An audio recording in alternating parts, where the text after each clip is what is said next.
ചരിത്രത്തിലെ ഏറ്റവും ഗുരുതരമായ പ്രതിസന്ധിയാണ് കോൺഗ്രസ് ഇപ്പോൾ നേരിടുന്നത്. നേതാക്കളിൽ പലരും മുങ്ങുന്ന കപ്പലുപേക്ഷിച്ച് മറ്റു പാർട്ടികളുടെ ടീമുകളിൽ അംഗമായി. മുതിർന്ന നേതാക്കളടക്കം BJP-യിലേക്ക് പോയി.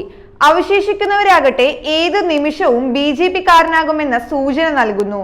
രാഷ്ട്രീയ ചരിത്രത്തിലെ ഏറ്റവും താഴ്ന്ന നിലയിലേക്ക് കോൺഗ്രസ് എത്തിക്കഴിഞ്ഞു. വോട്ടെടുപ്പിന് പിന്നാലെ തുടങ്ങിവെച്ച മുറുമുറുപ്പ് പരസ്യ പ്രതികരണങ്ങളിലെത്തി. മണ്ഡലങ്ങളിൽ പ്രതീക്ഷിക്കുന്ന വോട്ടുകളുടെ കണക്കെടുപ്പാണ് തർക്കത്തിന് തുടക്കമിട്ടത്.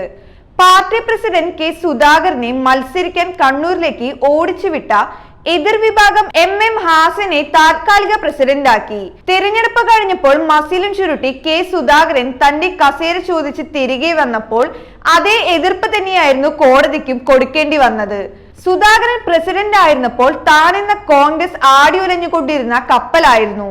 മുൻ പ്രസിഡന്റ്മാരായ VM സുധീരൻ, മുല്ലപ്പള്ളി രാമചന്ദ്രൻ, രമേശ് ചെന്നിത്തല എന്നിവരൊക്കെ സുധാകര വിരുദ്ധ പക്ഷത്തിൽ നിന്ന് തങ്ങളാൽ ആവും വിധം പണി കൊടുത്തു.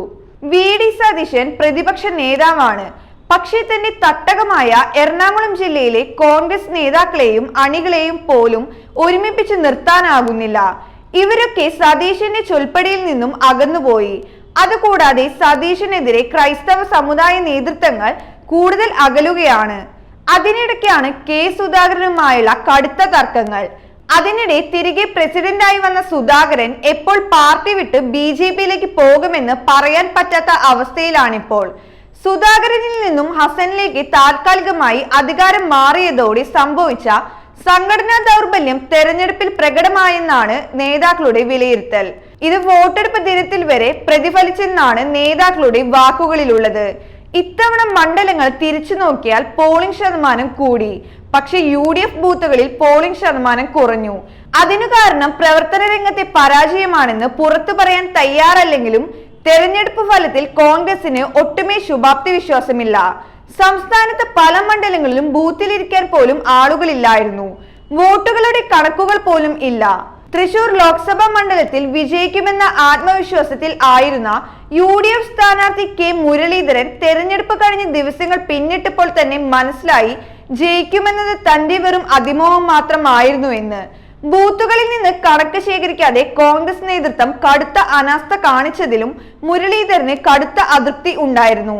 ഏതൊക്കെ നിയമസഭാ മണ്ഡലങ്ങളിൽ പിന്നോട്ടു പോകുമെന്നും മുന്നോട്ടു പോകുമെന്നും ഇപ്പോഴും മുരളീധരന് വ്യക്തമായിട്ടില്ല. തെരഞ്ഞെടുപ്പിന് തൊട്ടു മുമ്പുള്ള പുനഃസംഘടനയെ ചൊല്ലിയാണ് ആറ്റിങ്ങലിലെ അടൂർ പ്രകാശും കാസർഗോഡ് രാജ്മോഹൻ ഉണ്ണിത്താനും തമ്മിൽ തർക്കം. സ്ഥാനാർത്ഥികളുടെ പ്രകടനത്തിൽ മാത്രമാണ് പ്രതീക്ഷയെന്ന് പ്രകാശ് തുറന്നടിച്ചു. സംഘടനാ സംവിധാനത്തിലെ ദൗർബല്യങ്ങളെ കുറിച്ച് KPCCക്ക് പരാതി കൊടുത്തിട്ടും കാര്യമില്ല. പരാതി കൊടുത്താൽ ആരാണ് ഇവിടെ കേൾക്കുന്നത് എന്നാണ് പ്രകാശിന്റെ മറ്റൊരു ചോദ്യം. പ്രവർത്തകരെ സജ്ജമാക്കേണ്ട സംഘടനാ നേതൃത്വം അതിനുള്ള ശ്രമം നടത്തിയിട്ടില്ലെന്നും അദ്ദേഹം കുറ്റപ്പെടുത്തുന്നു.